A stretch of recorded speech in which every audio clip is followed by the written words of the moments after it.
Hey, before we get started with the show, we want to let you guys know that this episode of the Comics Alternative is sponsored by Audible.com. That's right. They have more than 180,000 audiobooks and spoken word audio products. They're the leading audiobook publishers, and you can choose such comics-related titles as Sean Howe's Marvel Comics, The Untold Story, and David Haydew's The 10-Cent Plague.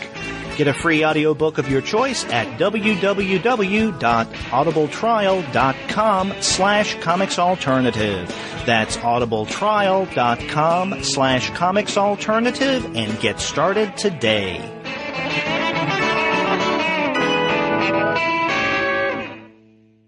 This is the Comics Alternative, on location and talking with creators at HeroesCon 2015, Part 2. Countdown for blast off. X-5, 4, 3, 2, X-1, fire.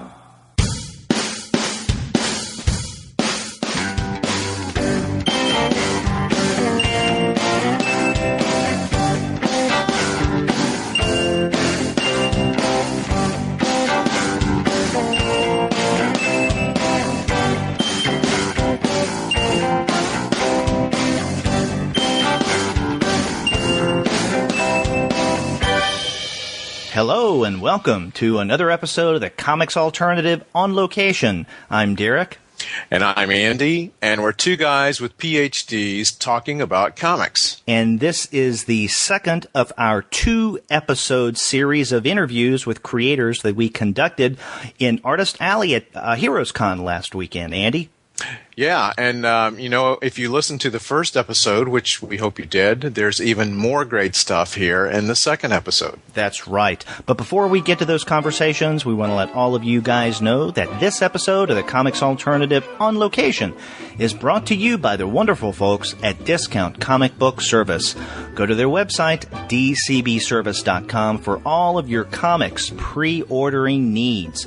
There you'll find all DC, Marvel, Image, and Dark Horse titles are 40% off of the cover price if you pre-order.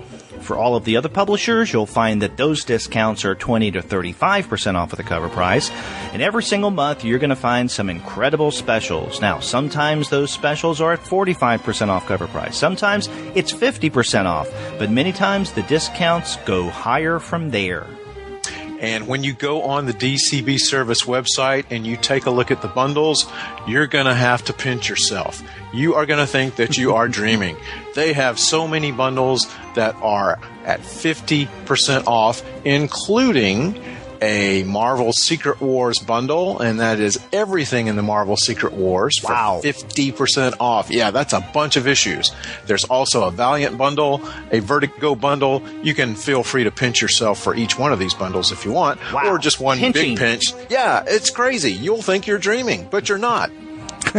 A lot of great specials there, Andy. And we're reaching the last days of June, but that's okay. If you're late with your order, DCB Service does not mind. They're that good. So that's Discount Comic Book Service. Go to their website, dcbservice.com. They'll take care of all of your comics pre-ordering needs. And after you do get your comics there, please be sure to drop them a line and tell them that the two guys with PhDs sent you. Yes, do let them know. Okay, so Andy, get ready. Here are the other interviews that we conducted at HeroesCon this past weekend. And, yesterday in the On Location show, we posted quite a variety of conversations, brief conversations with creators. Well, this basically picks up where that left off. We're going to start with a conversation with Nate Simpson. Then from there, we're going to talk with Ed Piskor, Evan Dahm, Gabriel Dunstan, Aaron Walther, Ryan Browne, Jamal Igle, Frank Barbiere, Kyle Starks, Jeremy Whitley, and Matthew Roberts. Wow, there are some great names in there, Derek. Yeah, and there were more people that I think both you and I had wanted to talk with, but for, different reasons, we just weren't able to talk with them. Sometimes they were busy doing commissions, or they were inundated with fans and, signing books and comics. So, when we go up to creators at the cons such as this, we don't want to take away from their earnings. We don't want to disrupt their engagement with the fans. And if they have time for us, then we really appreciate that. Andy, let me just say a couple things before we get started. The last few interviews that I conducted, for some reason, my recorder cut off the first few seconds of my conversation, where basically I introduced the interview subject. So this happened with Frank Barbiere, Kyle Starks, Jeremy Whitley, and Matthew Roberts. I'm not sure why my recorder did that, but the rest of the conversation turned out okay. So let's go ahead and get started with this episode. Yeah, let's give these a listen.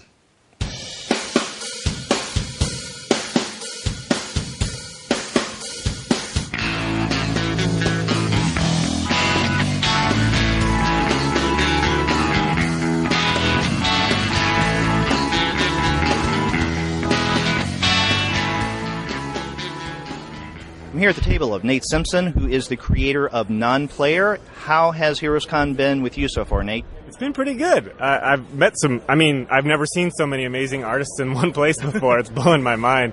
I'm like 2 tables over from Jeff Darrow. Imminent is like right behind me. There's Mouse Guard over there. It's everyone I've ever loved.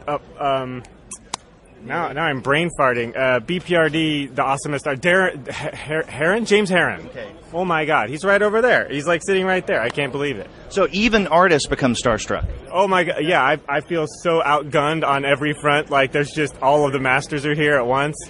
It's super awesome that anyone bothers to stop by my table. And we were talking right before we turned on the recorder that this is your first HeroesCon. Yeah, this is my first HeroesCon. It's actually my first con of any kind in 4 years. So yeah, and in fact, that's one of the things that I wanted to ask you. Now, one would look at issue number 1 and issue number 2, for that matter, of Non-Player, and feel that you're calling these other people to master. I mean, my God, this art is. There's something a little too precious about the word exquisite, but I have to say, the fine detail, the meticulous work that you've done in these first 2 issues are just phenomenal. And I know that when issue number 1 of Non-Player came out in 2011, it took a while for the second issue, and I know that life got in the way. So how are you now? How are things? How are things? They're pretty good. I feel like I've set the bar nice and low with a 4-year turnaround for the second issue, and I feel relatively confident that I can beat that mark for issue 3. I do have a day job still. I still have a kid and a wife and obligations, so right now it's still only getting worked on from 4 to 6 a.m. on weekdays, which means making tiny deposits in the bank and, just trying to keep the long view. That said, there are some discussions going on. There is the possibility that I may be writing another title to be drawn by some other artists who are better than I am. And the goal there would be, if this title goes forward and if the title is at all successful, to turn comics into a day job. And then because writing is such a racket, I could probably get away with writing 1 or 2 days a week and then working on Non-Player the rest of the time. And that would make Non-Player come out a heck of a lot faster. Now, for those who are unfamiliar with Non-Player, we should point out that you are the writer and the artist. Basically, you're the one-man show on Non-Player. Sure, yeah. And a couple of people have helped me out with flatting, which is just preparing the pages for color. When you have such noodly art, there's actually quite a lot of labor involved in just breaking the page into selectable chunks so that then I can quickly go in and say, I just want to color the trees, and it's easy to select in Photoshop.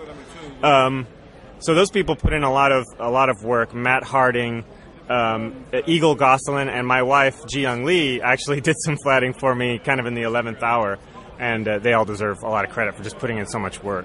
Now, issue 2 just recently came out, issue 2 of Non-Player, and for the uninitiated, for those who, and I know that issue number 1 was also resolicited, so they could get the first and the second issue together. So for those who haven't had the pleasure of picking up Non-Player, how would you encapsulate this? For them? Sure. It takes place in the near future. It's about Dana Stevens, who's a tamale delivery girl.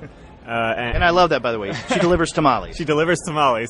That industry still exists in the future for some reason. And she's a little down on her luck, still lives with her parents. But then she has this double life where she's an elite assassin inside this full immersion MMO called Warriors of Jarvath. And she ends up killing the wife of a celebrity non-player character right around the time when the game's characters are coming to life. So they decide they're not all that excited about being hunted for sport inside this game, and she ends up the focus of that ire. And things end up spilling out into the real world in interesting ways. Issue 2 is beginning to lay the groundwork for all the exciting things that can happen going forward. I will just point out that we have established that this is a world with giant robots and a lot of angry digital characters, and maybe those two things can intersect in some fun ways. And not only is there the adventure of the robots and alien characters, but also there's the science fiction aspect, which is, not too science fiction-y now, the AI part, which adds a number of philosophical levels to the action world that you've created. I mean, it gives us something to speculate on. I mean, what if certain things were the case, what that might they mean for our own identities, and so on and so forth. Right. So there's a book by Nick Bostrom called Superintelligence that I would recommend for anybody who's interested in AI. And one of the things he talks about is that we're sort of taking dual parallel approaches to the idea of creating true sort of robust artificial intelligence. And one of the approaches is to replicate the human mind in a digital substrate. And so we're studying just the brain, the physical brain, at a very high level of detail. And eventually, we're making huge strides, and we're going to understand the structure of the human brain and be able to replicate them on a computer. That alone would be a superior intelligence to ours just because of its raw speed. Even if it has exactly the capabilities of a human brain, it could be performing those functions at thousands of times the speed that a human brain does it. So already, just a simple replicant of a human brain has immense potential to be dangerous to us or to be incredibly helpful. The other kind is far more dangerous, which is this thing that's being assembled from parts that we don't completely understand, that are interacting with one another, that could be self-constructing in some way, that may result in a thing that is godlike compared to us, that has capabilities we cannot fathom. My story actually has both types of AI characters. The game characters inside Warriors of Jarvath are humans in digital form that are essentially nerfed so that they think at the speed that we think. There's also this a whole other subplot about there having been essentially a singularity event in the past of this story in which AI did uprise. It's called the Incident. And now there's all this fallout, all of this sort of government agencies that are about tracking and suppressing artificial intelligence. And they have an AI in a box, essentially a god in a box called Cube, that has no outputs but infinite inputs. And its whole job is to look at the entire internet and detect AI transition events and catch them so they can send out these agents to stop these little sort of efflorescences of AI. So I get to play with both archetypes. I'm really excited about the similarities and differences between them. I'm going to play with all that stuff going forward. Wow. Now, there's a lot there to unpack. Now, from what I understand, you also have been approached with a movie deal or television. It's another medium. Right. Well, so Warner Brothers optioned it, I think, in 2012. It was an 18-month option. The writer who was attached to it at the time, Jane Goldman, ended up leaving the project for personal reasons, and it died on the vine at Warner. Oh, really? So the rights reverted to me. We're now in a whole new series of discussions with a whole new series of studios that I can't get into too much detail about. But the hope is that someday, somehow, I take the long view. There's nothing fast about this project. I would love to see these characters alive and moving, and I think maybe that one way that I've sort of shot myself in the foot, there's actually a couple ways I've shot myself in the foot. One is that adapting this story in film, there's no way to do it on a low budget. Right. Like, you just look at it and you're like, well, if it's going to be anything like this, it's going to have to be in the hundreds of millions of dollars just on effects alone. So that makes it a higher stakes gamble for a film studio because it is a relatively small, relatively unknown property. People maybe in independent comics have heard of it, but the broader population, it's not Spider-Man level, right? The other problem is just having the word player in the title of your story. Oh, really? At a time when Ready Player One is being adapted to film by Steven effing Spielberg, you're basically asking... you can let loose on this podcast. Yeah. You're asking film executives to go up against literally the most storied director of all time, dealing with, I think, a story that's actually very different from my story, but a story that does have a virtual world in it, and a story that has the word player in the title. And I think there's a danger that they're worried it makes them look like a copycat or an also-ran or that sort of thing. Well, that's unfortunate, especially given the fact, I am not a Steven Spielberg fan, so that it gives me something else to grump about. Well, it is not Steven Spielberg's fault that I know, but still, let me hold it against him. Yeah. I mean, if Steven Spielberg came to me and wanted to adapt non-player, I would be like, yes, I will sign on any dotted line you put in front of me.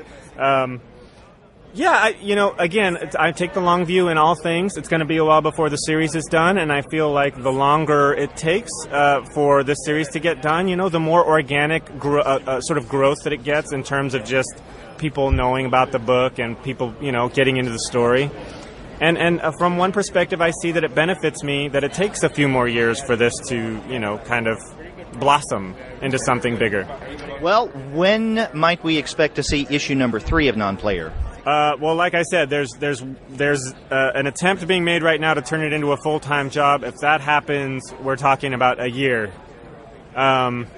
If that doesn't happen, we're talking about probably multiple years, just like issue 2. Now, I don't plan on breaking my arm like I did at the beginning of issue 2. So, and I have learned quite a few things. I was attempting to use a new program for issue 2, and that kind of backfired. I'm going back to Photoshop for issue 3. Issue 3 also has a lot of stuff in it that's really easy for me to draw, and I'm really fast to draw. So all signs point to issue 3 being significantly faster, but I'm loath to put a number on that because who knows. Well, I know I'm looking forward to the next one, and whenever it comes out, it comes out. Thank you very much. So, Nate, thank you very much for taking the time and talking with the Comics Alternative at HeroesCon. Thanks. It was nice to meet you. I'm at the table of Ed Piskor, who has a whole table full of Hip Hop Family Tree products. So, Ed, how has HeroesCon been for you this year? HeroesCon is one of my favorite shows to do all year, as a fan of comics and just like as a creator. So the show's been really, really great. It's been nonstop, which is what you want in a show, and just spiritually, even spending a lot of time with my favorite creators at the end of the day, and just kind of getting a lot of insight into the process and strategy for the future. It's been incredibly invaluable. Yeah, so what kind of creators do you hang with after the shows? I got a lot of friends here, into the mainstream and independent comics as well. So the sort of core unit that I've driven down to HeroesCon with from Pittsburgh is Jim Rugg and Tom Scioli. Spent a lot of time with Michel Fife, Tom Neely, Keenan Keller, Charles Forsman, the guy to my right, Benjamin Mara, and met a lot of other interesting people down here who have a lot of info. Evan Dorkin, he's the man. Yeah, and these are people we've talked with on the Comics Alternative a number of times. So that's great. So now with the Hip Hop Family Tree, last year Volume 2 or Book 2 came out. Later this year, Book 3 is going to be coming out. And for me, one of the big pieces of news with Hip Hop Family Tree, it's going to be a serial, and not just a serial, but the very first monthly from Fantagraphics. Is that correct? True. It's the first monthly comic they put together. I think at their best, when they were putting out Comics Journal, they shot for a monthly schedule, but that is a trade journal. It's not a comic.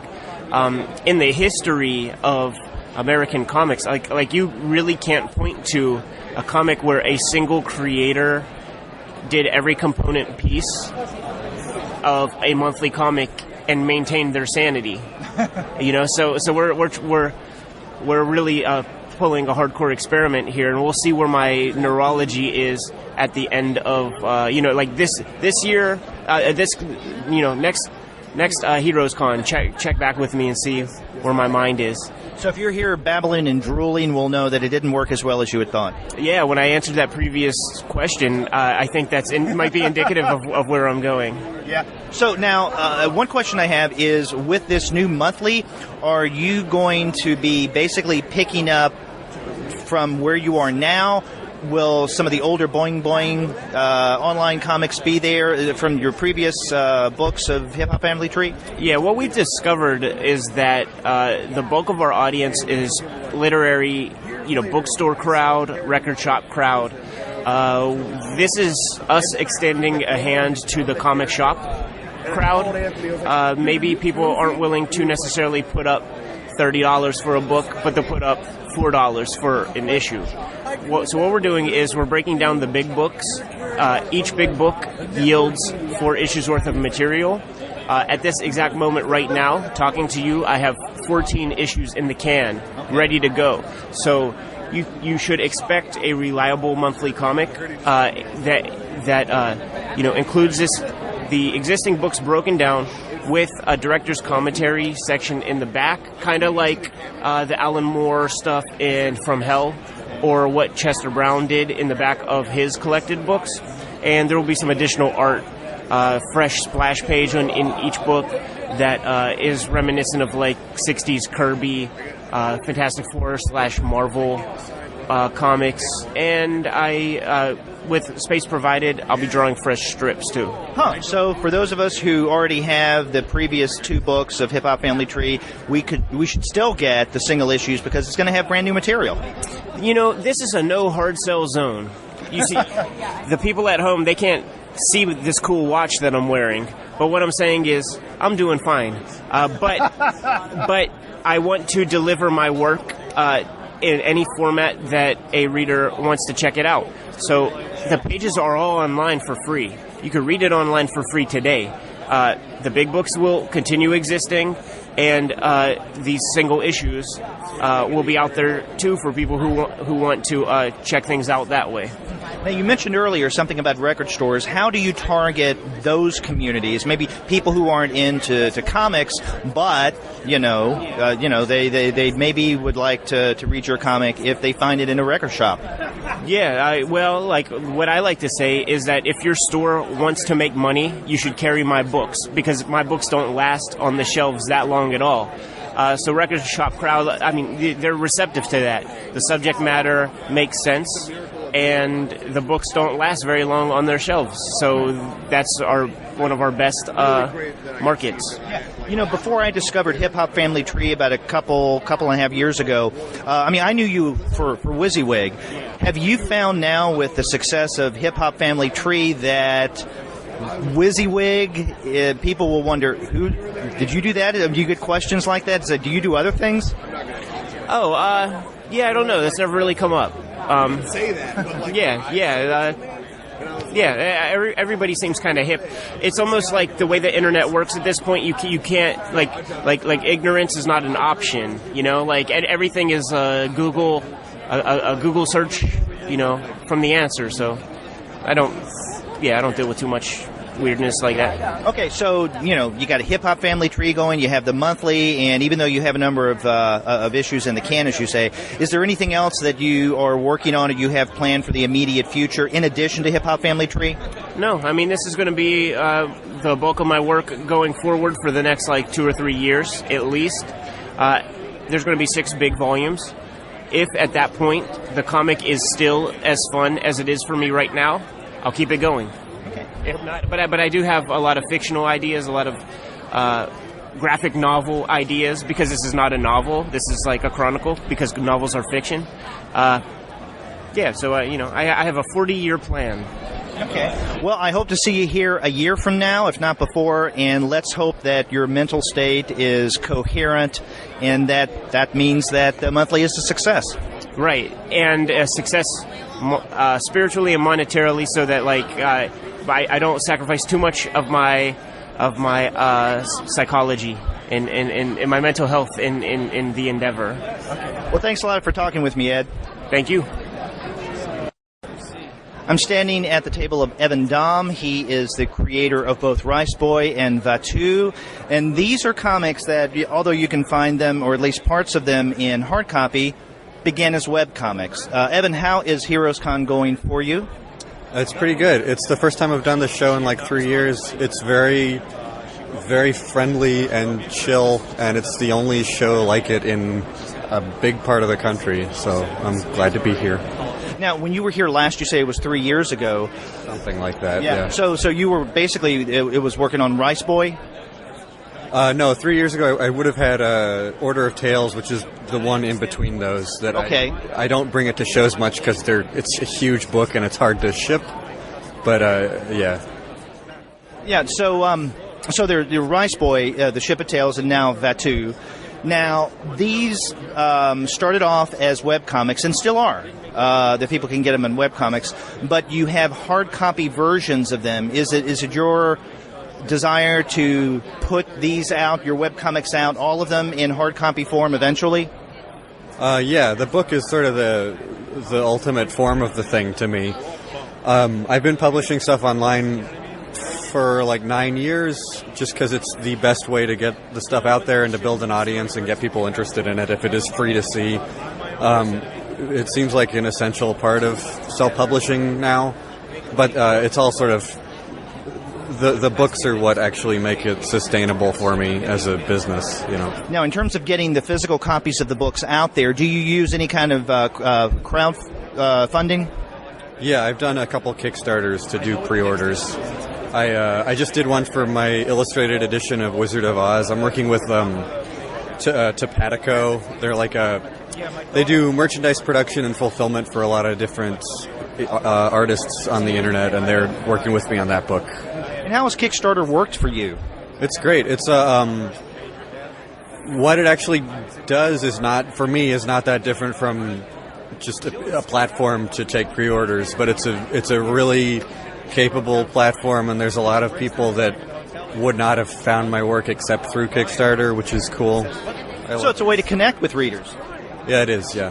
Well, speaking of connecting with readers, and I specifically wanted to ask you this, one of the things I've noticed on your website in reading, and specifically Vatu, and I mentioned that because, as I said to you yesterday when we met, that when we started our webcomics monthly series back in December, Vatu was one of the comics that we began with, and so it has, you know, I have a particular fondness for it for that reason, and for others, obviously, the story and the art.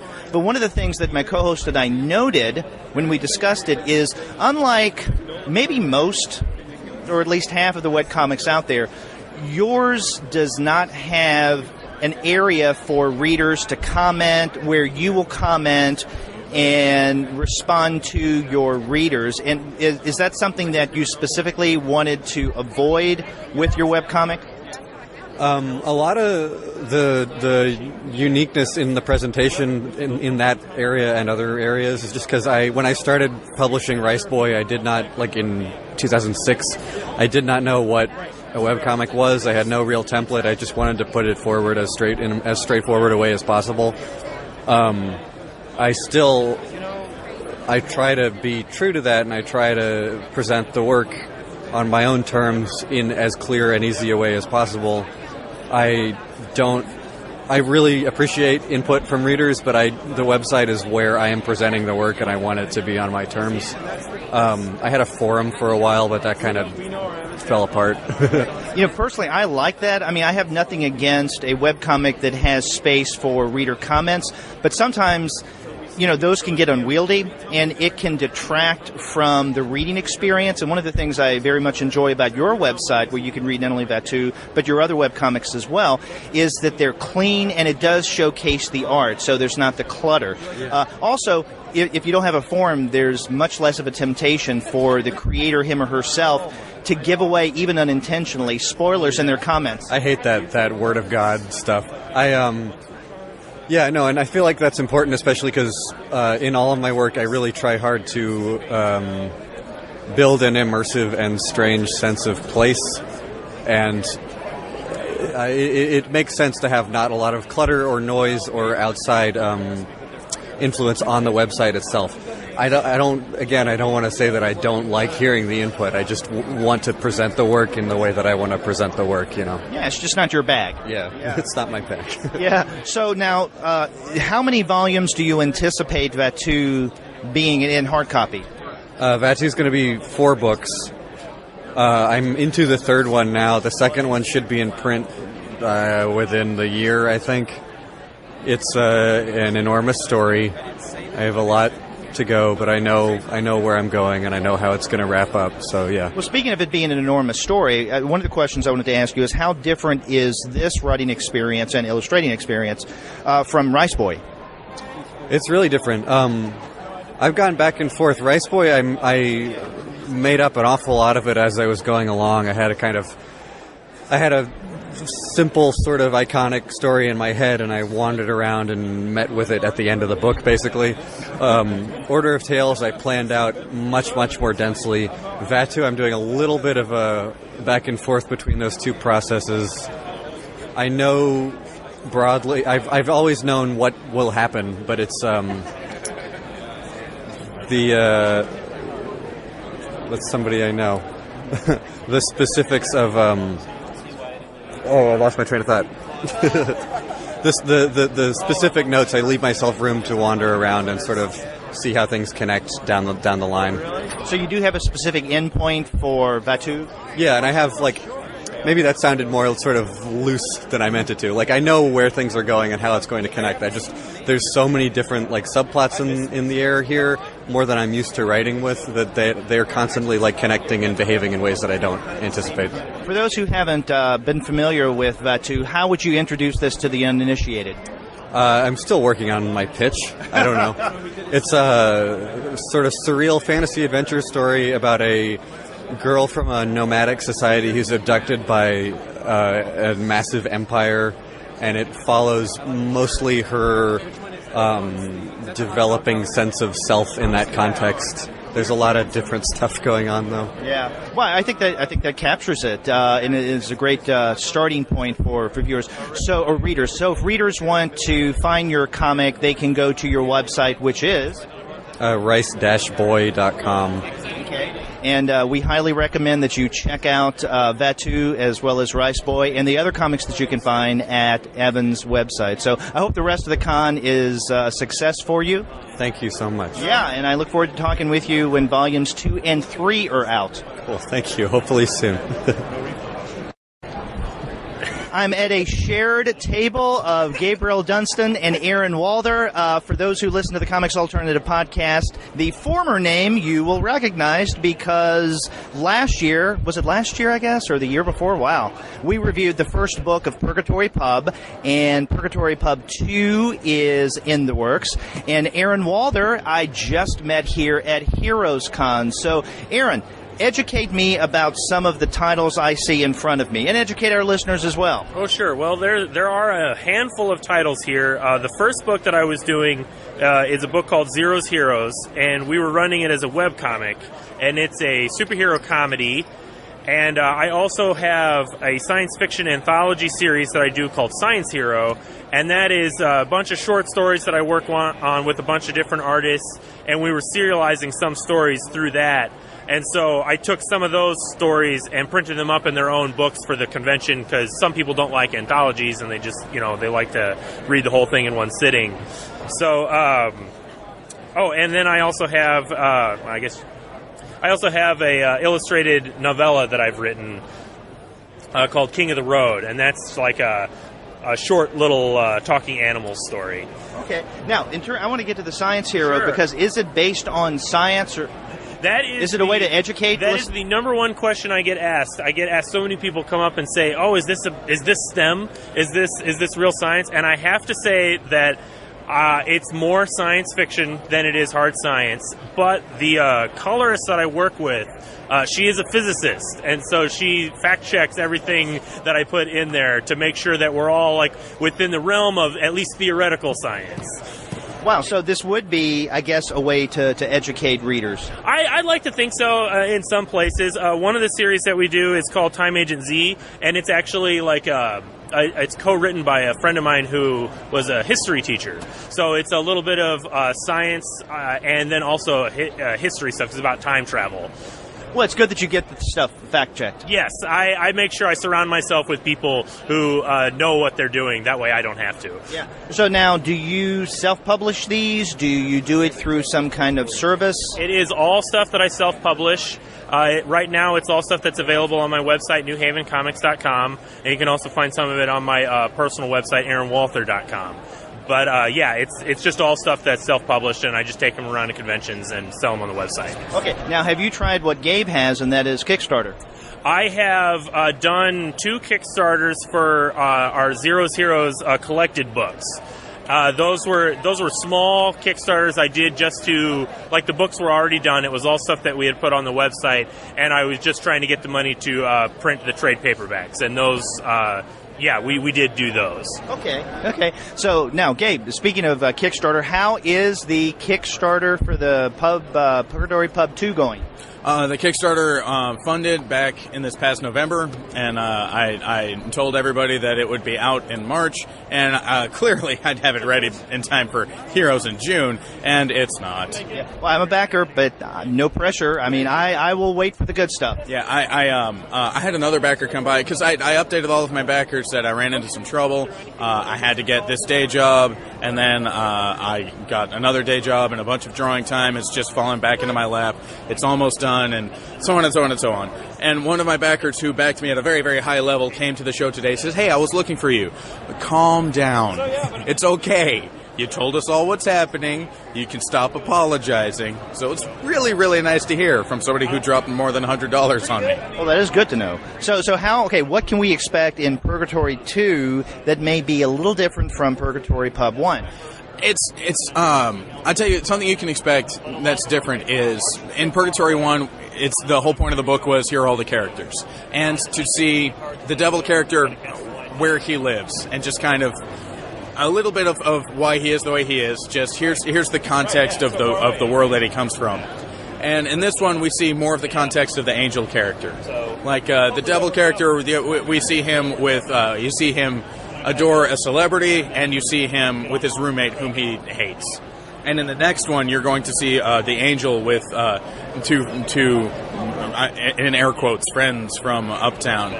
Just kind of get a context of where he's coming from and a little bit more of why he's different. And aside from that, there's a lot of more sitting around and talking, and there's a bit of a subtext that'll become more apparent as the story goes on. But it's laying down the groundwork for just Book 1 is here are your characters. Book 2 is here are your motivations. And Book 3 is when things start moving, and just what happens when their motivations meet bystanders. So you do have plans for Book 3? Absolutely. There's a 3, a 4, and a 5. Okay. And it's like I said, it's all written. I wrote the whole thing down in 2003. It's a novel. So it's taking me this long to execute, just because comics take forever. So you're the sole creator. I mean, you write it, you illustrate it, exactly, and you have a day job. Exactly. And for a little context, it takes a solid day, like an 8 to 14-hour day, depending on the page, to finish a comic page. And it's 140 some odd pages for Book 1, and so 140 some odd pages in a 365 year, and it's not my full-time job. So you're talking lots and lots of up until 2 and 3 in the morning, and then waking up with my daughter because 4-year-old girls wait for no one. Yeah. Now I know you're trying to get through Purgatory Pub, and so this may be a ridiculous question, but do you have semi-solid plans for anything in addition to Purgatory Pub? That is not a stupid question at all. I've got there's 2 graphic novels that are coming after this one. What happens is when you're sitting down, especially when you're inking, cognitively you're open to think about so many things, and on the one hand it's beautiful because I've got podcasts and I've got books on tape and documentaries, so I'm constantly learning, and please ask me anything about the Bronze Age in Viking land. I'll drop some truth bombs on you. But the other thing that I can do is just sit down and percolate on ideas that I've got for other stories. So I've got, as soon as Purgatory Pub's over, I've got the next 2 books already outlined. The next one is much shorter, done in 1 year, romantic comedy. Just very, very pedestrian, nothing exciting about it. Followed by an all ages adventure story that I'm really excited about. Okay. Well, so we can look forward to that. What about you, Aaron? Any future plans, anything you're working on now that you can tell us about? Well, actually, I would actually say that my biggest problem is I have too many projects that I always want to do all at the same time. That's why I'm here with so many books, because I can't. If I could just work on one book, it would almost be more relaxing. But I'm always trying to work on something. And I actually, at this point, I'm kind of in a transitional period. We've taken Zero's Heroes. We're running as a webcomic, and it's on a hiatus right now because we needed some time to, I just needed some time to reorganize some of my projects. And I'm working on a pretty big project right now. I haven't really advertised for it at all. Actually, I'll tell you what, this is the first time I've ever said the title of it to anybody. This new book that I'm working on, it's going to be called The Birdlander. A comics alternative exclusive. Yes, absolutely. And the artist is a brilliant artist by the name of Ed Bickford, and he's based out of Kansas City. And he's been drawing these pages. He's been cranking them out the last couple of weeks, and he keeps saying, when are we going to tell people about this comic? When are we going to tell people about this comic? So this is the first time we're telling people about this comic. And I have a preview page up on my website, on the front page of NewHavenComics.com. There's a page of it. I didn't tell you what it was. I just said, here's a new thing that we're working on. So now you can put a name to it. That's something we're calling the Birdlander. I'm hurt. I've been sharing this table with you for days now. Well, just nothing for this guy. You never put a microphone in front of my face and asked me. Is that all it takes? That's all it takes. I open up for microphones. Aaron, I feel like I don't know you at all anymore. I feel that the interview has turned into a radio drama. What's just happened is you've witnessed the breaking of a heart, is what's happened. That's right. Now, you guys are sharing a table, so it's almost like a civil union. Is this the breakup point here? I think, you know what, I mean, we've been common law married for the past 2 days, but I think, how do you even file for this kind of divorce? I think it's when they close the doors at about 6 o'clock. Yes, yeah, that's so you're saying that this union was doomed from the beginning? Apparently, so. That's my assessment. Yeah. Okay, well, only one guy here is allowed to have a fro, and if I don't cut my hair for the next month, we will be in deep competition. Now, Aaron, you told listeners where to find your work. Now, how can they find about Purgatory Pub and the work that you're doing? That's a great question. Actually, at this moment, I'm kind of reassessing my career as an illustrator, and I'm doing a lot of rebuilding behind the scenes. My main website is firelightsmedia.com, and right now it just acts as a portfolio site. The best way to keep up with what I'm doing is I go out of my way to post on Tumblr. Just here's where I'm at in my process, and it's.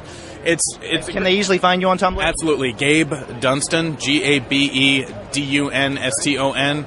And it's a great platform because I don't have to think hard. It's like, oh, this is serious and it's going to be on the internet forever. It's like, no, it's a free Tumblr. It's just like, here's a thought that I had. Enjoy. Also, here's the thing I drew with pencils. So the best way to keep up with what's happening and where I build is to find it on Tumblr right now.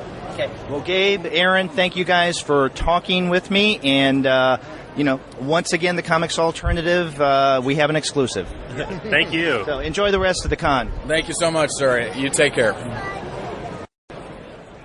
Does God hate astronauts? I'm not sure, but the person that I'm about to talk with now may hold the answer to that question. Ryan Browne. Kind of a schlocky intro. Oh, that's great, man. That made me laugh. So how? Good. I made Ryan Browne laugh. So that is the highlight of my day here at the con. I can tell you. Okay, good. I accept. Yeah, because and as I told you when we had you on the show last year, your God Hates Astronauts is the funniest damn comic around, and there are a lot of funny comics recently. I mean, I'm a big fan of Evan Dorkin, obviously, Milk and Cheese, and it's right up my alley. But and there's been so many other great comedy. I mean, The Humans, with Tim and Keenan, and then also Derek Van Giesen's Eel Mansions. But I tell you, they don't hold a candle to God Hates Astronauts. Oh, wow, that's really nice of you to say that. I don't know if that's a true statement, but I will accept it as fact, and it will make me happy. So thank you. I'm not a godlike presence, so it's only subjective. Yeah, that's right. That's right. Well, I think you have lovely opinions. Well, thank you, sir. No problem. So how has this year's HeroesCon been? It's been awesome. It's really, really great. Doing conventions is such a breath of fresh air and really recharges me because I just sit alone and don't know if anyone's actually reading these comics. And so it's awesome when people come up and say super nice things. So, yeah, it's been great. Yeah. Now, in terms of people reading the comics, you and I were talking yesterday, and you gave me a bit of news that saddened me, and that is we won't have God Hates Astronauts for that much longer. Yeah, it's going to end at issue 10. I'm going on a hiatus with it. I hope to return to it, but I got to go do some stuff that will make me a little more money, and then come back to it. The best way for it to come back is for the trades to keep selling, and the best way for the trades to sell is for people to tell their stores about it. Because if stores know about the book and know that people like it, then stores will read it, and if stores like it, then they'll recommend it to people and they'll order books, and that's how it all works. Well, how do trade sales differ from the individual single issues from an artist's perspective? I mean, I guess it's the trades that brings in most of the money. The trades, it's a really long time till you get any money off trades, because you get checks for your trades every 6 months and an accrual check, but you have to pay for all your printing first and all your fees to Image and Diamond. My second trade came out in February, and I still haven't made a dime on it, and I won't for a while until I sell enough that it starts getting in the black.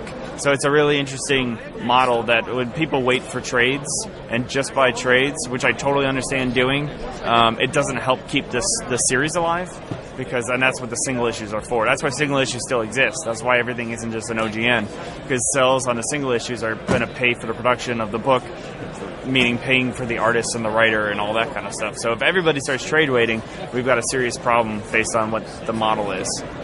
I have to admit that over the past year, I have become much more of a trade waiter just because there's so much really good stuff coming out, especially from Image, that it got to be where a good part of my paycheck was going to Image. I had to cut back somewhere, but one place I didn't cut back, and I'm not saying this just because I'm standing in front of you, God Hates Astronauts. Yeah, man. And not only getting one, but getting the variant cover. You really? Yes, I did. That's fantastic. I think there was 1 month that I forgot and only ordered the regular cover, but all the others... That's great, man. Well, thank you. Thank you for the support. Now, not only do you have the trade of God Hates Astronauts, and you also have the special Chicago Comic Expo cover, which is hilarious. It's a cat. I got to take your picture with this afterwards. But also, you have something that I got one of these yesterday, and that is a little figure 3D cowboy. And you did something different with your 3D cowboys that you did when you were back in New York last year, right? Yeah. They're made by Manor Monster Studios, which is this amazing custom toy maker, a guy named Brandon Barker. And I sculpted the 3D cowboy, and then he just makes molds, and these are double pours. So there's two colors that swirl together. So it looks like a marbled, bowling ball kind of effect. In the past, I've done white ones, and we've done red ones, and we've done glow-in-the-dark ones. But these are the double pours are all unique because it's a different mix of colors every time. Now, there were a lot more of these up here of different colors. Which color has been selling the most? People like the blue. The blue and white swirl seems to be the most popular. That's what I got. Yeah, the ones that the higher contrast between the two colors seem to be more popular than the low. Like right here, I've got dark green and light green and purple and red, and the contrast isn't as high, and I don't think that's as popular. But yeah. Also up here is something I hadn't seen until just now, and that is your sketchbook, Trashy Garbage and Garbagey Trash, Ryan Browne's big old sketchbook of dumb crap. So when did this come out? That was C2E2 of 2014, and then I forgot to do one this year. Whoops. So I don't know. It's something that sells decently, and it's just a collection of con sketches, and almost everything in there is a cell phone photo that I took at a convention that I had to clean up in Photoshop. So, yeah.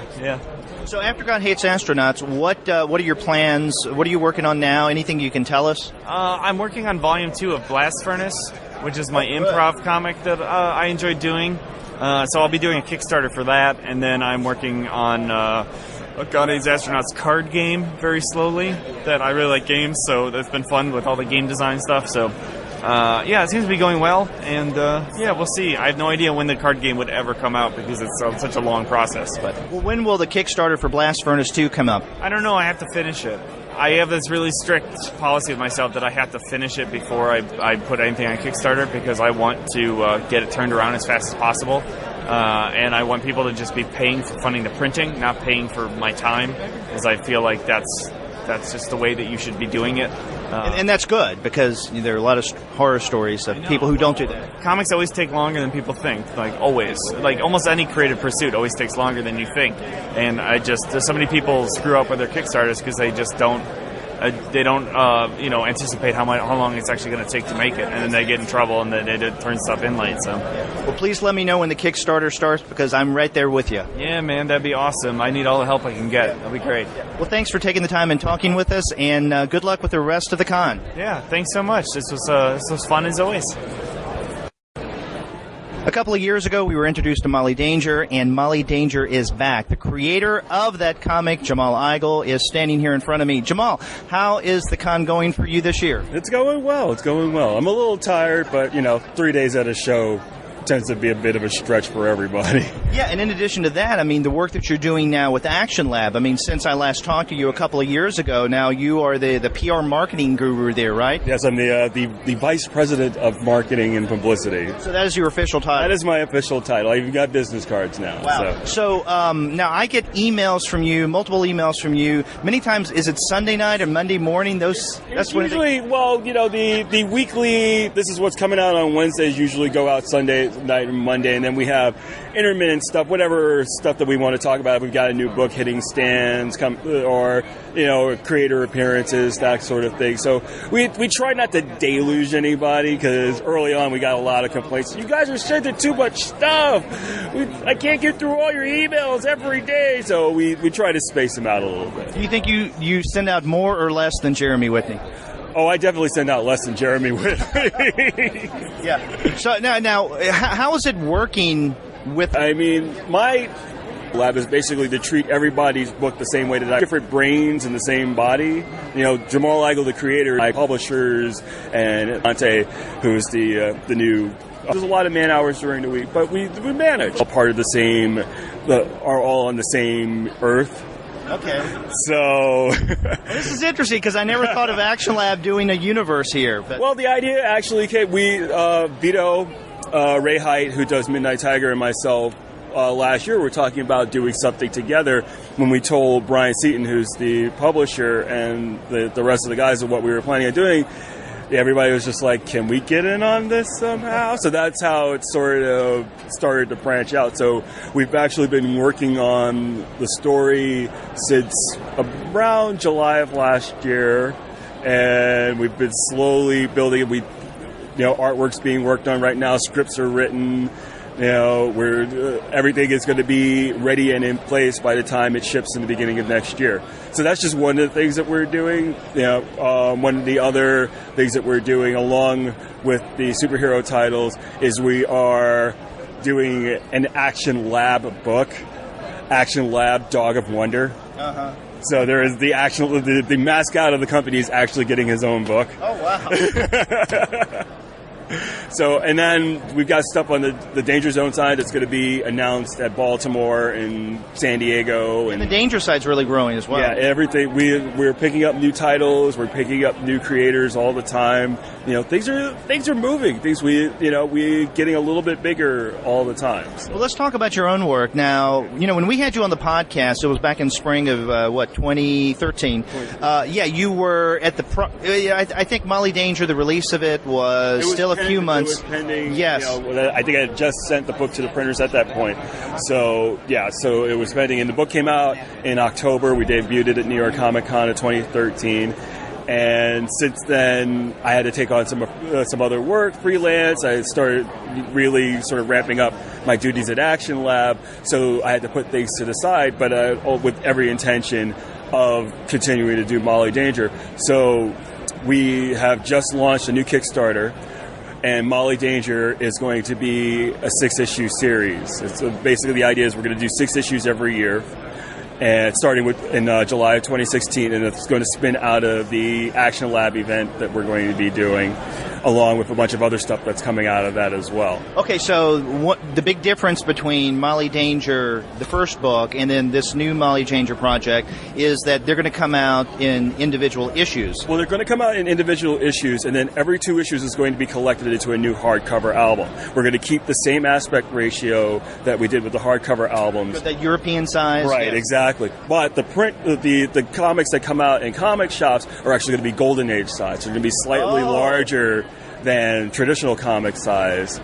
And then we'll have the comics, we'll have the hardcover books, and then we're going to collect, each 6-issue arc will be collected into a trade. You know, maybe I'm a little too negative, but I can just imagine that when those Golden Age size issues hit the stands, people are going to, oh my God, my bags are not that size. Well, they still make those bags, so they'll just have to get the bigger size bags. And there have been a few books that have taken advantage. I think Five Ghosts did it also. Yeah. I know Eric Larson did it a few years ago. So there are a few books. I didn't want to lose that. Didn't want to lose that size. Doing it a traditional comic size and then trying to flush it out for the hardcover format would have been too difficult, so it was just easier to do it larger than size it down. Well, I think the package of Molly Danger is much of its appeal. Now let's talk about the content. What can we expect in this new Molly Danger that may be a little different from the first book? Well, it actually picks up directly from the first book. So the story is going to be fleshed out a little bit better than I would have if I'd gone straight and did a second straight album. One of the things that we're going to be doing is building the world of Coopersville around Molly and explaining what her relationship, not only to Dart, but to the city as well. Coopersville was a depressed steel town before Molly showed up, and since then it's rebuilt itself based around Molly Danger tourism. So her presence is important to the city. The only problem is the city fathers aren't that crazy about it, and even though Dart tends to pay for the damage that the fights with the Supermechs does, not everybody's pleased about that. So we're going to see we saw a little bit of the love that the people have for Molly. You're going to meet characters who aren't that crazy about Molly as well. We're expanding on her relationship with Austin, who is her pilot, who is just sort of feeling his way around things. This is a completely new experience. And then he's still dealing with his relationship with his stepson, Brian, which is still as disparate as ever. And he's really trying to find out what it is to be a father. He's never been a father before, and Brian is trying to find out what it is to be a son. He's still very lonely, but we're also going to see Brian's life as well. We're going to meet new characters that Brian goes to school with. We're going to also find out at the end of book 1, we saw glimpses of Father, who is the creator of the Supermechs. So we're going to find out what his plans are and what his connection to Molly actually is. Now, do you have the larger Molly story mapped out? I have 10 years worth of Molly mapped out. Okay. So, but when we were just doing the albums, I thought of it more in that format. But now, because we're doing the series, it gives me the opportunity to really get into the nuts and bolts of everything that I want to do in terms of characterization and building storylines. And because we're doing the action verse as well, there's going to be more connectivity with the other titles. Okay. So now, if people want to get on board the new Kickstarter, how do they do so? You can go to Kickstarter.com. You can either look up Molly Danger or you can look up Jamal Igle. It's live right now until July 20th. Okay. So until July 20th. Okay, so check that out. Get there. And Jamal, it's wonderful talking with you again. Thanks, Guy. Thank you, Derek. How has HeroesCon been for you this year, Frank? It's been excellent. I mean, I'm really happy to do the show as it's a comics-focused show, which is really nice. People come here wanting to buy comics and just talk comics. It's really refreshing, and not to dismiss any of the shows that are more pop culture oriented, but every now and then it's nice to recharge and remember that the focus with these shows is comics, and it's what we do, so it's nice. And also very relaxed crowd. Like, it was very, very busy, but no one was ever, like, all over each other, pushing around, so well done, HeroesCon. Well, even, you think even yesterday, which is a record-breaking crowd, was fairly containable? I feel like we were a little spoiled because we have this sitting area in front of us, so we never got the, like, craziness, but it was definitely much, much more contained than even at C2E2, which the aisles were super wide this year, but was just a little more hectic. Not to sound like a hippie about it, but there was just a good energy. Like, it was a nice, relaxed energy. Maybe that's Southern energy, too. I don't know. That's the Southern maybe coming in there.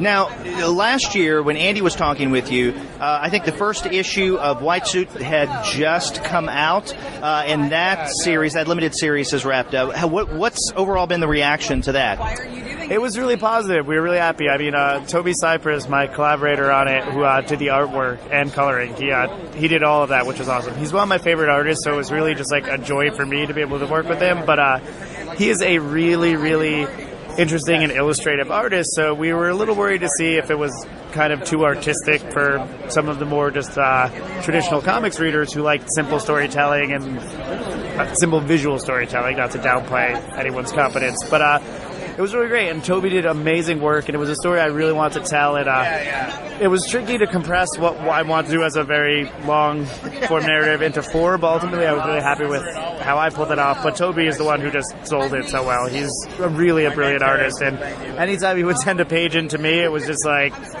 Christmas in my inbox. So I was really happy, and like I said, I just reconnected with him here. I hadn't seen him for a while, and he's a great person and awesome artist. And he just released a art book with the publisher Wave Blue World. I think it's just like called The Art of Toby of Punk Rock Jazz, which is like the moniker he uses. And I would highly recommend tracking one down. I think he sold out of them at the show because it's all, he has some stuff from White Suits in there, but a lot of his illustration stuff and just prints and stuff he's done, and so good. So it was really just a joy for me to do it, and people liked the book, which was fun. I'm glad to see the comics readership becoming more open to new styles of art and just kind of enthusiastic about the medium, not just like the stories or specific creators. Now, do you feel that many of your readers came to White Suits through Five Ghosts? Yes, I mean, that's the cool thing about slowly building up, and especially starting at, say, like Image versus, say, Marvel or DC. I feel like the weight of doing work for hire is a lot of people just like to read those characters, not necessarily the different talent on them. And starting with something so personal like Five Ghosts that we pretty much did ourselves and got out there, I feel like people learn to kind of just follow me, which is very flattering and exciting because it gives me the opportunity to do a lot of different things and have some of that readership come with. And I was really glad to see the Five Ghost fans give it a shot as well. And then also Dark Horse did a really good job of just getting it out there. They have a really good pedigree with crime and a lot of more just kind of like stylistic books as well. So between all that, we were really happy. And they did a great job with the trade. We had which came out, I think, in November. So one exciting thing with it is I know it was picked up for release in France, so we're going to have a French edition. And cool. I feel like Toby's artwork will be really well received out there. Yeah. Now, you just called Five Ghosts a very personal story. In what ways has that series been personal for you? About how I'm possessed by Five Ghosts and it. No, but well, it was a book that we originally self-published, the first issue. It was all of our first real published direct market work, and it's something we do as still a labor of love. I mean, thankfully, we have a good readership, and it sustains itself. It doesn't make us tons of money, but we do it because we love it, and we don't have like any editorial or anything on that. I mean, Image is complete autonomy, which is excellent, but it's a book we do because we want to, and not that we don't do other stuff because we want to, but again, we just keep doing it because it's something that inspires us, and we have a lot of fun working together. And that started off as a mini-series, but then it became an ongoing series, and then you're going to be returning to Five Ghosts, right? Correct, yeah. We've kept it going. This year we were a little slow just because we were all over the place. So issue 17 comes out in July, and then the third trade will be out in August. And we are going to continue and roll into 18, but we might wait until the spring versus the fall so we can get some banked and have it ship a little more consistently. Doing monthly comics is a crazy grind, but we've been able to do it, but I think now is the time we want to dial back. And we just released a hardcover of issues 1 through 12. I think it actually comes out next week. And between that and Volume 3, we really want to push that and get a lot of new people excited about it. Because the one thing I say is, I don't mind when people don't like my work, but when they're not aware of it, that's a huge bummer to me, because I want it to be in front of as many people as possible to at least give them a shot. But we're excited. We're hoping with those 3 volumes out and starting to really build a library, we can get some more people involved, and there's a lot to discover now, which is fun. And Volume 4, which is, we'll start with 18 when we come back, will be the start of what I consider the ending of the first real big volume of Five Ghosts. So ending around 22 or so will be the first big story arc that we've told since the beginning. So it'll be really. You've got a much larger story in mind for Five Ghosts. Yeah, it's a wonderful thing that it perpetuates itself for us, and because so many different genres can go into it, so many different characters and so many influences, it always kind of grows into something else. And whenever we're working on one thing, Chris, Lauren, and I, we talk about other things and just always have a bunch of ideas. And I mean, ultimately, we would love to do the book forever, but I know the last story I would eventually want to tell with it, so it's all a matter of just getting there, hopefully very slowly. Yet another one of your titles that we reviewed on the show last year was Black Market. We did a show where we reviewed Black Market #1, and that was another miniseries, limited, containable, like White Suits. What was the reaction to Black Market? Because that was very different from your other work. It went over really well, and I have to say, again, credit my collaborator Victor, who worked on it, Victor Santos, who's one of my favorite artists. I've been very fortunate to work with people I like, and he is amazing, and when he came onto that project, it really just kind of changed the tone for me from excited to very excited, and all his covers were great and all his work, but that book was something that I had wanted to do for a long time, even before I started doing direct market comics work, and it was really nice to come in knowing it was going to be 4 issues, to plot it organically from that and have it kind of fit into that format really well. I compared it to a good short film or something like that, where we knew where we were going with it and knew our format. So I feel like for me personally, it was really rewarding to work it into that tight 4-issue format, because we do have a bit of a twist at the end. And ultimately, the book really was about a world where there are superheroes, and inside their DNA and blood is a cure for all disease. So our main character is faced with the conundrum of being a good man who's kind of fell in standing in the world, and this new plot to kind of steal superhero blood is something that could help humanity, but is objectively awful and morally wrong. And that concept was just a lot of fun, and I always knew I wanted to do the book, and I'm really happy with how we got to do it. I think the trade actually finally comes out in September. It was a little bit staggered, but I'm hoping to really kind of get it out there and reignite some interest in it because of the trade. Well, you're already doing a lot of things, but, in addition to Five Ghosts, are there other projects that you can tell us about? Yeah, I just started another miniseries at Boom called Broken World, which is a sci-fi book. Well, it's a sci-fi / survival post-apocalyptic book that essentially is about a near future where an asteroid is about to destroy Earth, and the governments of the world come together and form an evacuation plan. But the problem is they go to take 75% of the world's population. Oh, that's right. I remember the solicit now. Does that come out next month? It came out, started coming out this month. Issue 1 just came out. So, okay. And our main character, of course, is someone who can't go off-world, but she doesn't tell her family who can go, and it's a drama about her doing whatever it'll take to get off-world, and kind of a mystery about what she did that she's not allowed to go. And it's a very different book for me. I'm really excited because it's much more of an actual just character drama driven by dialogue and kind of situational drama rather than anyone punching each other. But there's a huge twist at the end of issue 1 that kind of changes the whole direction of the story. So people have been reacting really well to that, and we're really excited to get it out there. Yeah. Now, I pre-ordered that, so I don't have it yet, but it may be waiting for me when I get home in another week. I hope you enjoy it. Yeah. Well, listen, Frank, thank you very much for talking with the Comics Alternative once again, and I hope to talk with you in another year, if not before. Yeah, thank you. I hope I have a lot to talk about. So, Kyle, how have things gone with Sex Castle since we had you on the show? As far as I know, they've gone really well. I don't know exactly how well. So, I mean, in terms of the sales, you don't know how things have... I don't know. I'll find out in September. Oh. I only know about pre-orders. It goes in a weird, 2 months cycle before you actually know anything about trades. It's different with monthlies, but I won't know until September for sure. Yeah, well, what kind of reaction have you been getting at the HeroesCon with Sex Castle? It's been great. HeroesCon has always been really good to me and really supportive, and I sold Sex Castle here last year, and people are still buying it again this year and spreading the word. So, good. I mean, no one's ever saying anything bad about it. I have that going for me.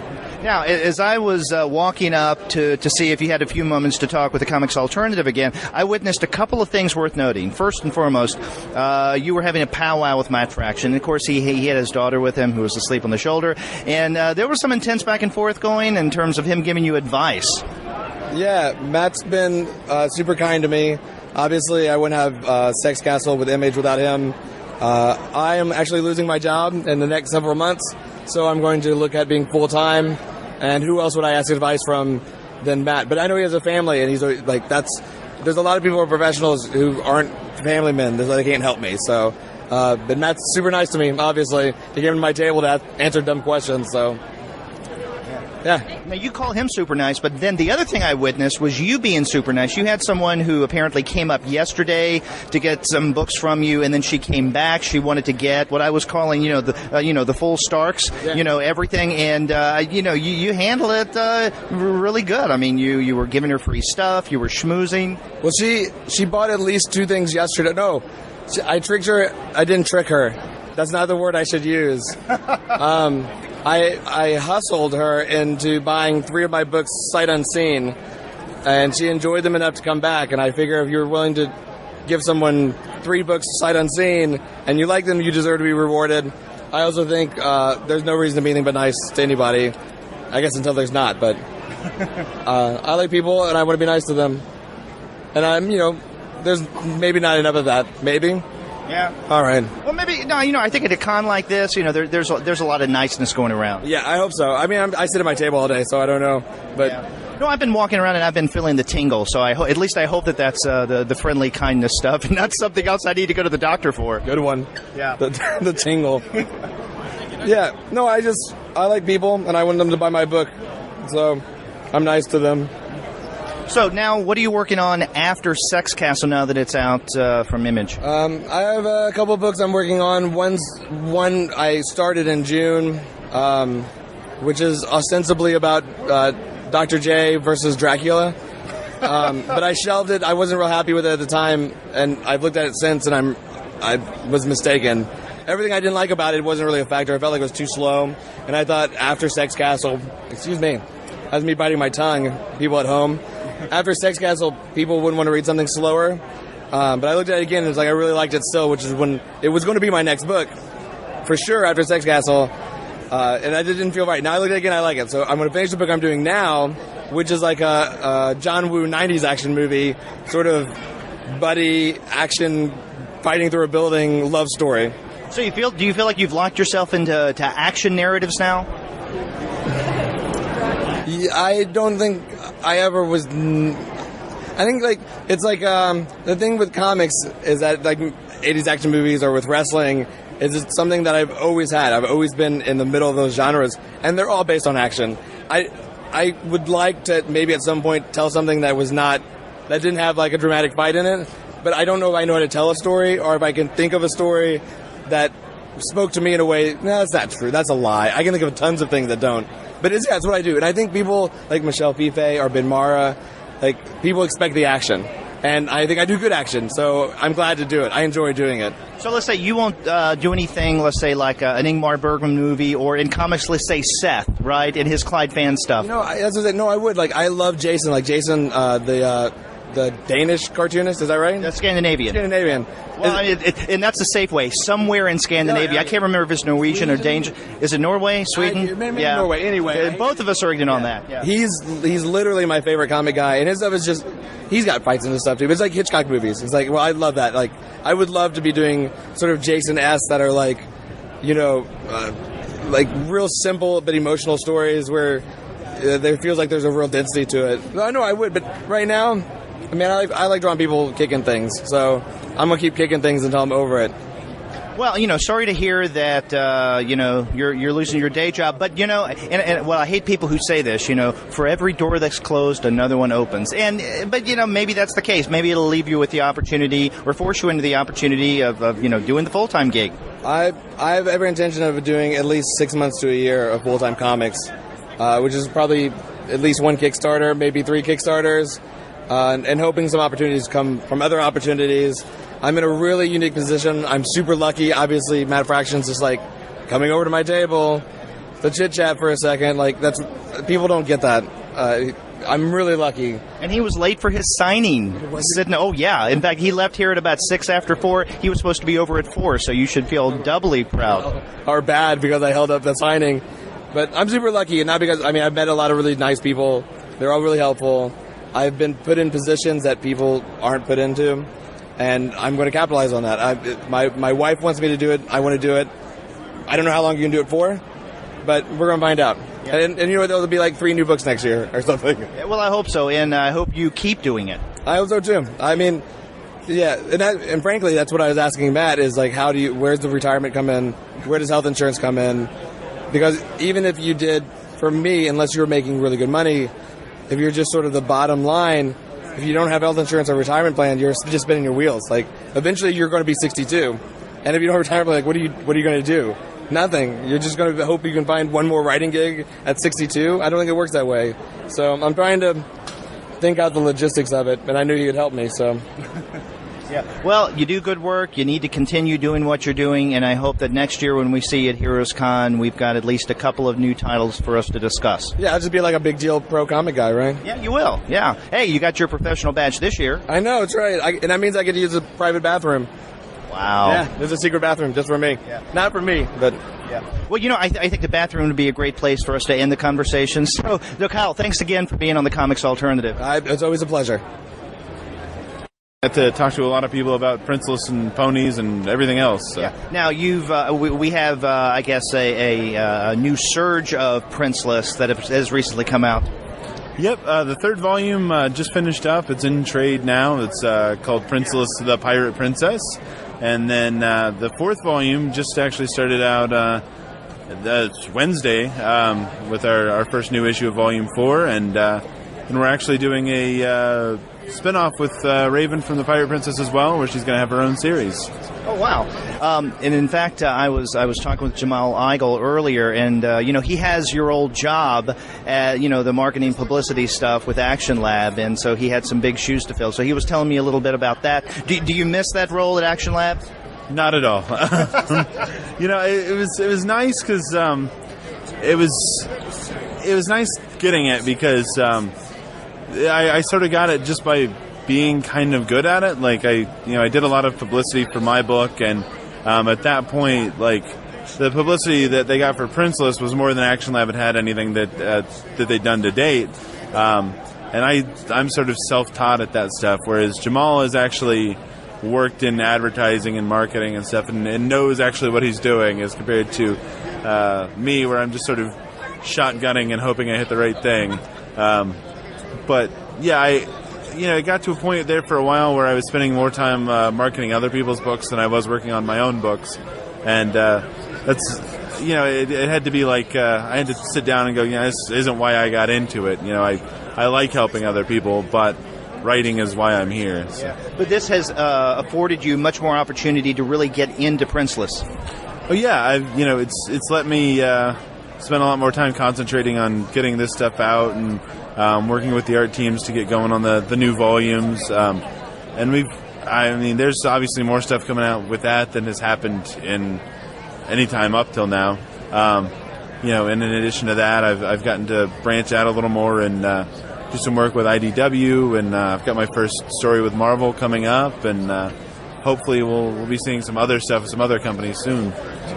Now, I was at the panel that you were on yesterday, race representation in comics, and you guys had a packed house. What you were up there on the stage? How did things seem from you? How did you think it went?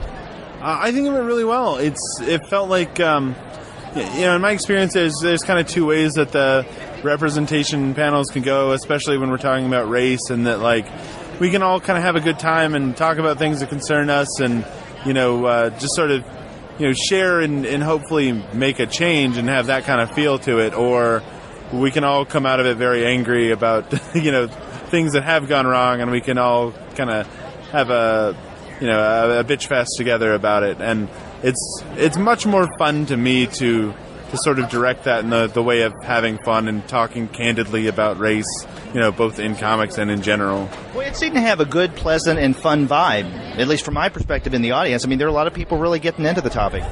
Yeah, I think it's something that definitely concerns a lot of people, and I think a lot of people are used to the tenor of the argument online, which is almost always antagonistic from kind of from both sides.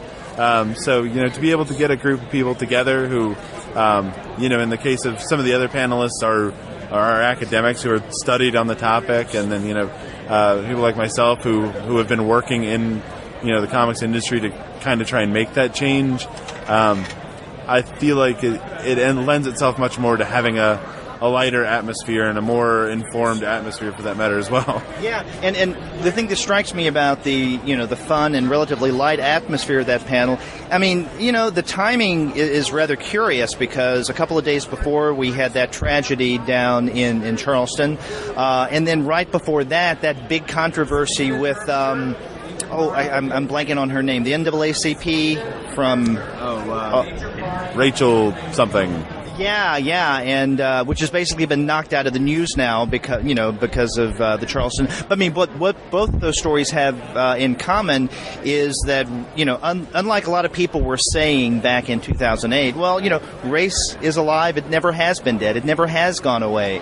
That these are the things that define our national identity, and they're always going to. I mean, I've always looked at race as or slavery, especially, as America's original sin. There's no way of washing that away ever. And so it's going to inform the way that we see each other in terms of race, probably from here on in.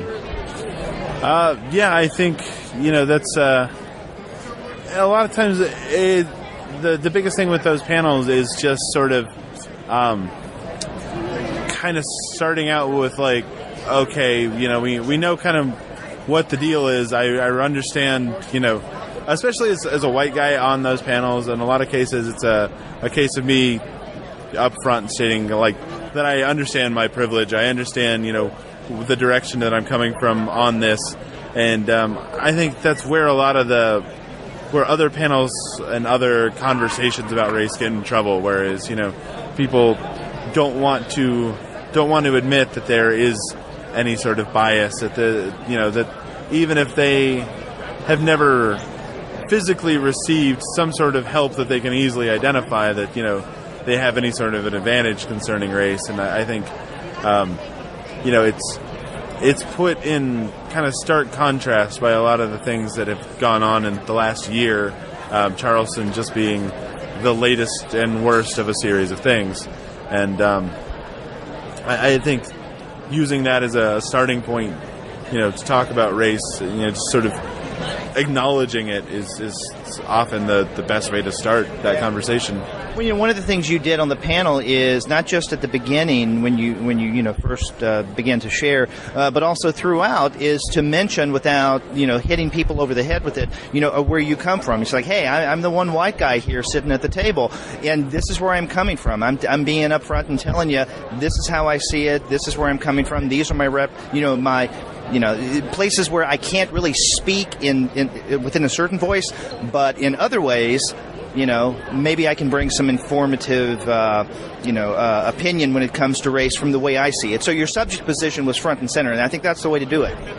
Yeah, and I mean, I think the point where that was clearest, or I tried to make that clearest, was one of the folks in the audience was asking, how to handle race, and talking about being nervous about handling different types of people than himself. And, I was saying that I feel like the key to doing it correctly is to talk to the people that you want to represent. And at the point that you immediately become defensive about things and you can't admit, where you're coming from or what issues, you might have, it kind of sabotages the whole situation. And, being able to, if you want to represent people, you need to be able to talk to those people and have candid conversations about things without getting your feelings hurt. Now, you had mentioned a second ago that you got to work with Marvel that you're doing. What other things are on the horizon for Jeremy Whitley? So I've got that. I've got a big 4-issue story in My Little Pony that starts in September, which is going to be a big thing. And then, of course, the 2 Princeless series. And I'm working on some other things with some other companies that are not at a level that we can actually announce anything yet. But I'm hoping to see some more, hopefully, good stuff coming my way in the next year. So you can tell us about the next time you and I are talking at a con, maybe HeroesCon next year, maybe before. Hopefully there will be all kinds of great things to discuss by then. Yeah. So. Well, Jeremy, thank you very much for talking with us again. Well, thank you. It's my pleasure. How has this entire weekend been for you? It's been fantastic, man. It's a great con. I came for my first time last year. And I've had a great weekend. I've been super busy, which is awesome. So. And I know you've been super busy because a few times I've come by to ask if you're working on a lot of commissions.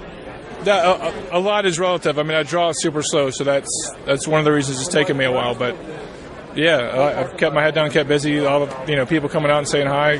Everybody's been great. So. Now, and we were talking about this yesterday. Last year, around this time, it was the July 4th week.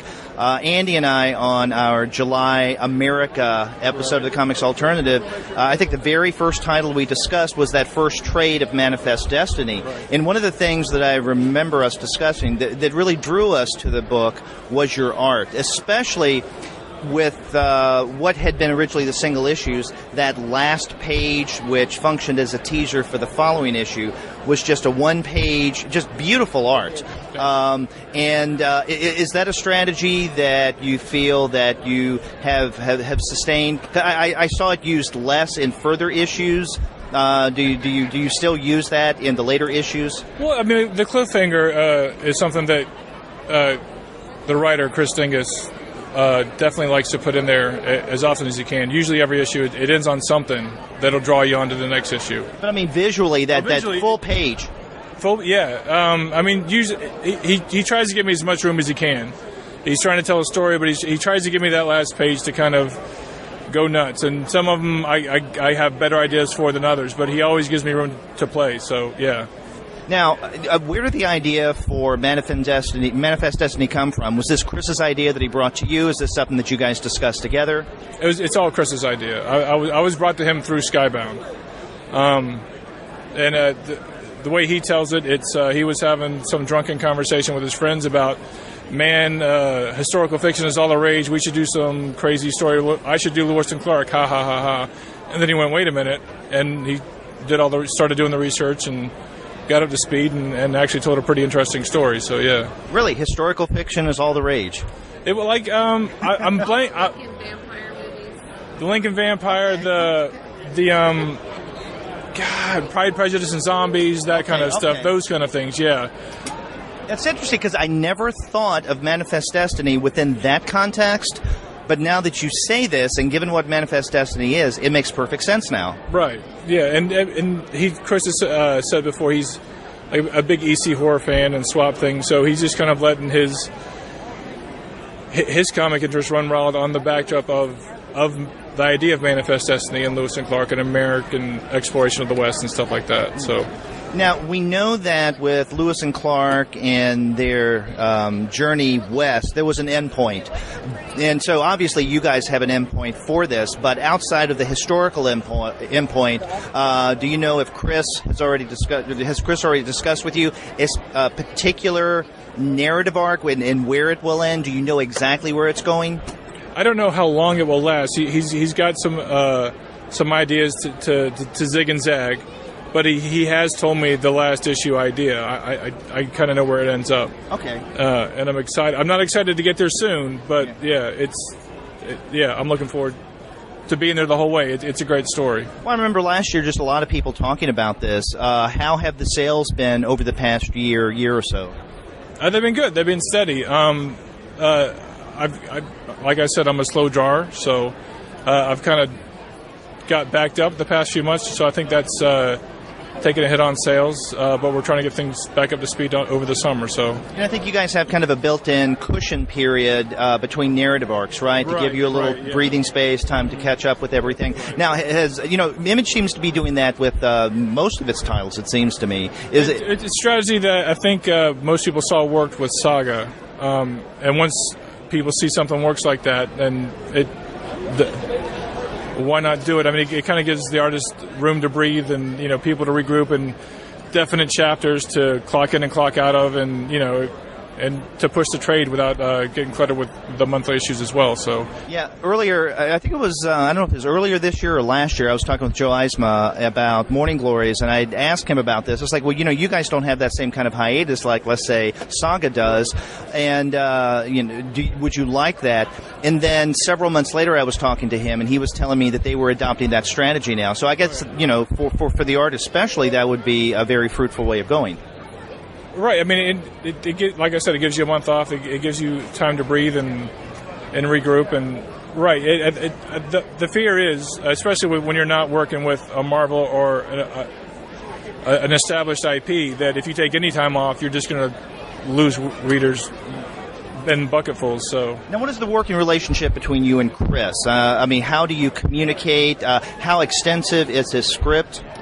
It's a pretty detailed script. He's used to writing for television, so, I mean, he's detailed scene layouts and stuff like that. And I'll generally get the script and just go to town, and I've never been told no. So me and Chris get along stupendously. I love him to death, but we don't talk much because we don't have... I understand what he wants me to draw, and he trusts me to draw it. So there's not really a whole lot of friction or things that we need to butt heads about. So, yeah, I love Chris to death. We don't talk that often as far as where stuff is going. I just kind of get the ideas that he gives me and then go from there. Do you communicate via email, over the phone? Both, yeah. Okay. So however it gets done, it gets done. Right, exactly, yeah. So what other projects are you working on now in addition to Manifest Destiny? None. So this is consuming all of your time right now? Absolutely, and I'm happy being here, so yeah. And we hope you're here for the long haul. Oh, absolutely. I hope to be too. And for a long time. So maybe I'll see you next year at HeroesCon or at a con before that. I'll definitely be at HeroesCon next year if I have anything to do about it. So, yeah, I'll be there. I don't have any cons scheduled for the summer. I'm probably going to set something up for the fall, but the summer is me knuckling down on the book. So, well, good luck knuckling down. And, Matthew, thank you for talking to the podcast. Thank you so much, man.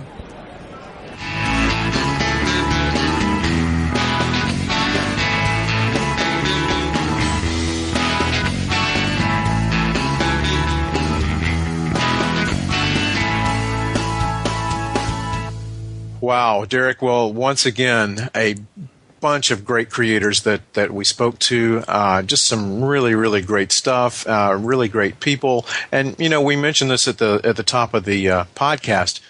These creators are really taking time to talk to us that they could be, they don't really have to talk to us, but they do.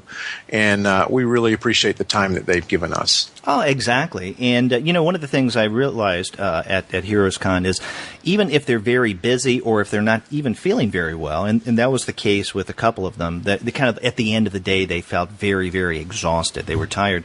They said, come back later. So, for instance, I think on Saturday I went up to Evan Dahm, and I said, would you, he wasn't seeing anyone at that time. No one was at his table. I said, could you talk for the podcast? And he said, I tell you, I'm about drained. Can you come back on Sunday? So I went back. He gladly talked with me. Same thing with Frank Barbiere. He was busy when I went up to him on Saturday, but he took the time to talk with me on Sunday.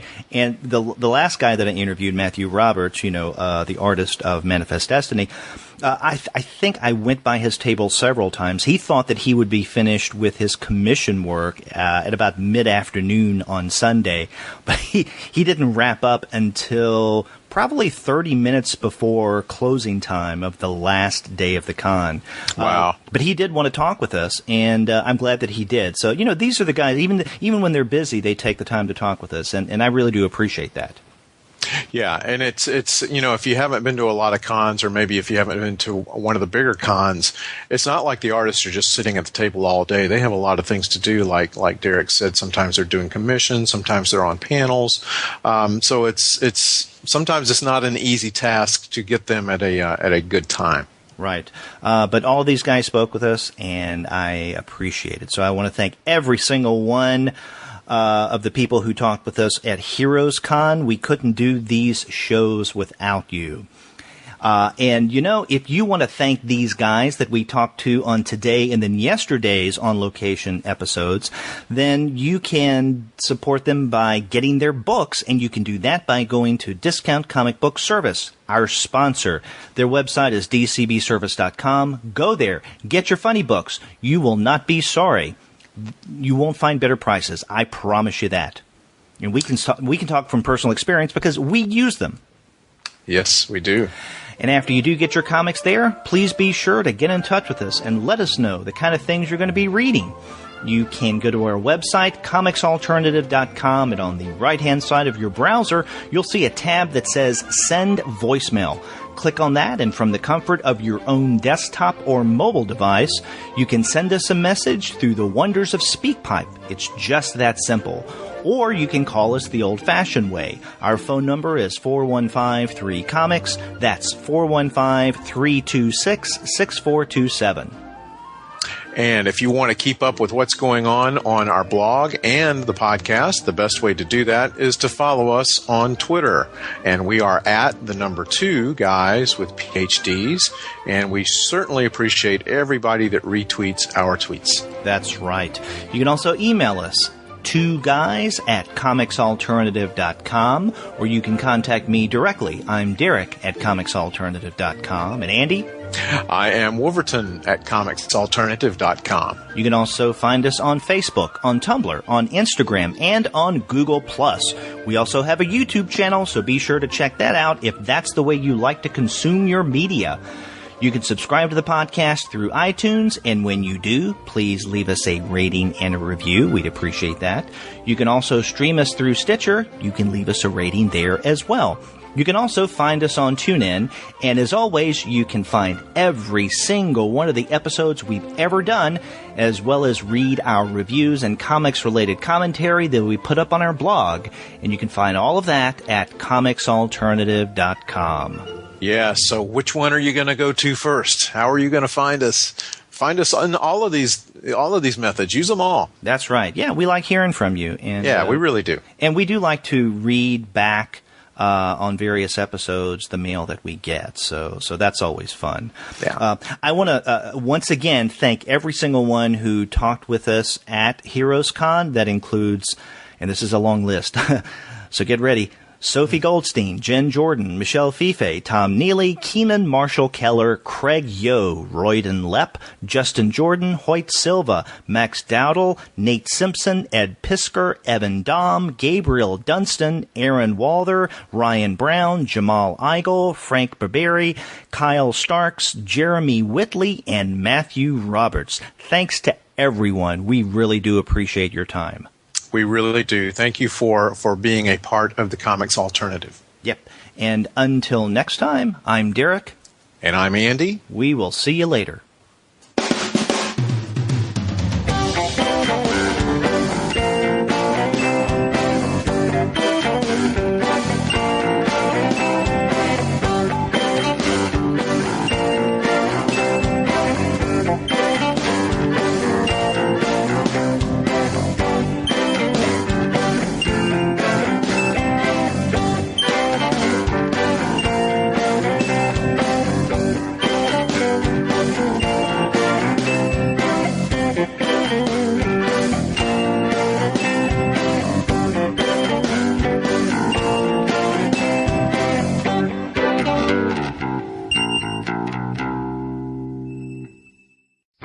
Them French fried